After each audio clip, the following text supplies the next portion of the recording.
Life and genius of Jonathan Swift. Jonathan Swift was a beautifully original writer, serious about ideas, especially politics and the human condition, in love with learning, which to him was the most natural of all human qualities. He was deeply loving as a person and also very devotedly romantic, activist to the core, religious in a deeply human sense, and an exceptional writer, imaginative and satirical, but with a very real humanity. Early life and education.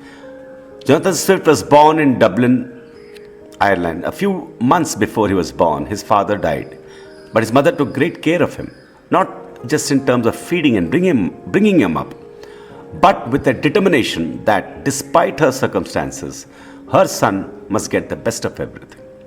His mother was hard up on finances, and she took a wise decision to hand over her son's education to her brother-in-law, Godwin Swift, who was an established attorney. Jonathan was enrolled in Kilkenny Grammar School, which was one of the best schools in Ireland at that time. Gulliver had another serious problem. He suffered from Meniere's disease that affected the inner ear and made Jonathan nauseous and hard of hearing. Despite these tough circumstances, Jonathan showed great discipline and made good use of his 8 years in the school, 1674 to 1682. This foundation of the best learning that he himself made the best use of had a lasting influence in his life. His deeply original mind, sensitivity, and power of learning got wings, and he was able to, with such a foundation and a deep passion kindled within him, spend a lifetime in deep study. He could spend a lifetime learning from experiences, activism, and writing. He also made a deep friendship with the great William Congreve in school. He flowered in the ability to make friendships and, above all, to endure hardships while still being alive and learning with his faculties in top gear. That flame never lessened, and he grew in leaps and bounds with every passing decade. He filled his life with learning, study, writing book works, activism, and also found a deep and lasting and true romantic love and great friendships. He lived a rich life and put all his lifetime observations and experiences into great works of artistic writings. Without doubt, all the early school studies, combined with challenging circumstances, made his life by providing a great foundation which his innate nature hungered naturally for and his good fortune gave him. Later studies and years with William Temple, 1684 to 1699. At age 14, he enrolled in the famous Trinity College for undergraduate studies. For 4 years, he immersed himself in deep acquaintance with all that could be learned in the humanities during that time.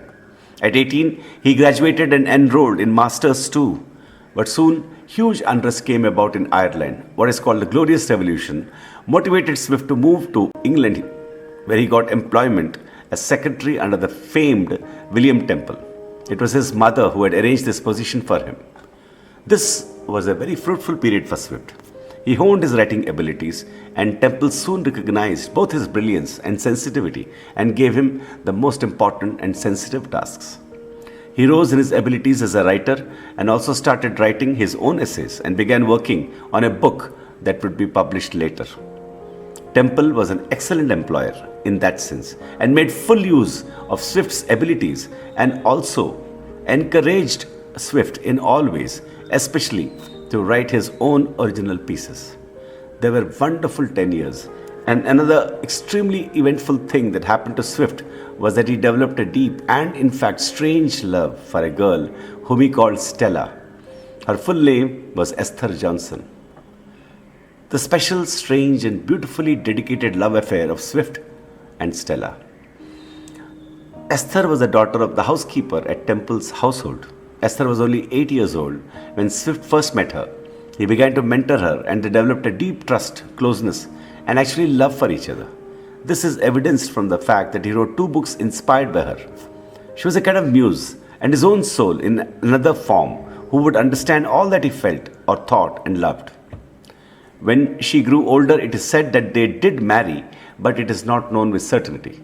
What is certain is that all his life, Swift not only loved Stella, but shared all of his soul with her.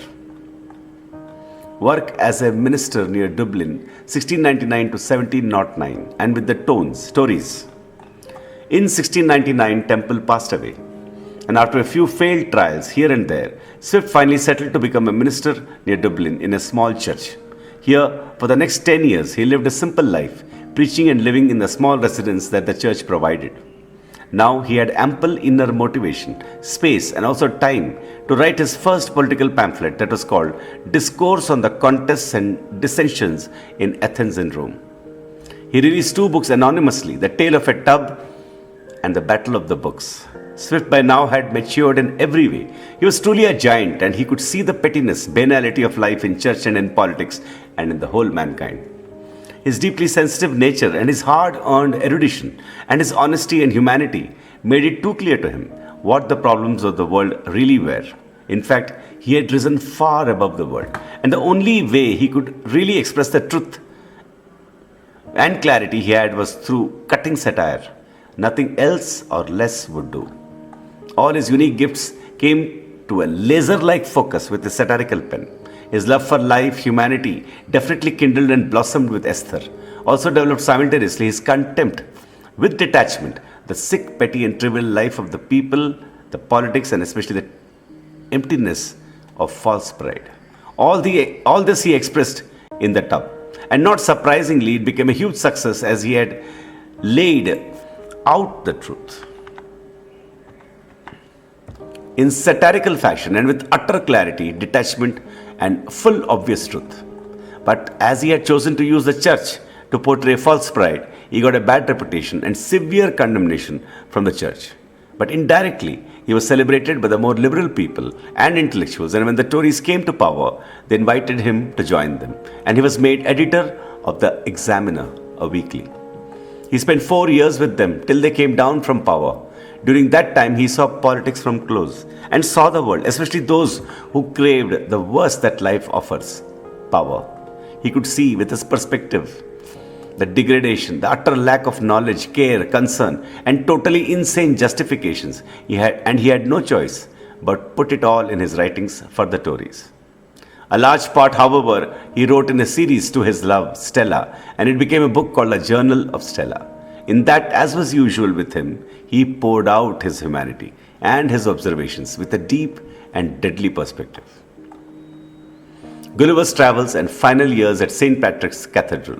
Before the inevitable fall of the Tories, Swift returned to Ireland. In 1713, he got a post at St. Patrick's Cathedral in Dublin. It was here that all his life study, observations, honed skills as a satirical writer, his panoramic and yet close-hand and first-hand perspective on life and living and politics culminated in a legendary, eternal work of the greatest art, Gulliver's Travels.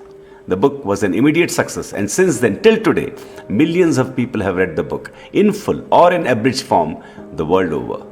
After a few months of the success of that book, Swift's longtime love, Esther Johnson, fell ill. She died in January 1728. He was obviously shattered, and he poured out his deepest feelings and what he had seen and felt and shared with her in a book called The Death of Mrs. Johnson. In 1742, Swift met with a stroke and lost his ability to speak. On October 1745, Swift passed away. He was laid to rest next to Esther Johnson inside Dublin's St. Patrick's Cathedral. And that was an extraordinary life of a writer.